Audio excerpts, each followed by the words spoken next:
ლეჩხუმში რელიგიური სახალხო დღესასწაული ხვამლობა აღინიშნა. ისტორიული ხვამლის მთაზე წმინდა გიორგის სახელობის ეკლესიაში წირვა ჭყონდიდის ცაგერის და ლენტეხის მიტროპოლიტმა სტეფანე მახავლინა. წირვის დასრულების შემდეგ ხვამლის მთაზე დოხში ასპარეზობა ჩატარდა, რომელიც ლეჩხუმელი ალეკო ჩაკვეტაძის ორგანიზებით და მუნიციპალიტეტის მხარდაჭერით მოეწყო. საპრიზო ადგილებზე გასული ცხენოსნები საჩუქრებით და სიგელებით დაჯილდოვდნენ.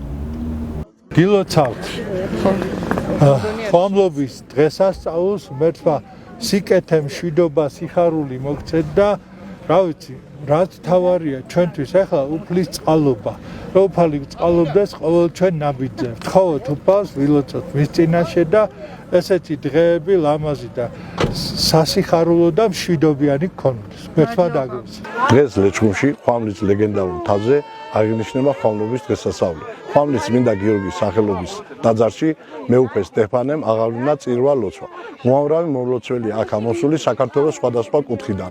გილოცავთ ხვამლობის დღესასწაულს, ხვამლის წმინდა გიორგის მადლი ფარადეს ლეჩხუმს და სრულიად საქართველოს. დღეს ვიმყოფები ულამაზეს ადგილზე, ხვამლის მთაზე ვართ ამოსული წმინდა სალოცავზე მოსალოცად.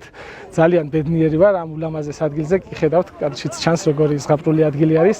გილოცავთ მთელ საქართველოს ამ უდიდეს დღესასწაულს, ბრავას დაგასწროთ ღმერთმა.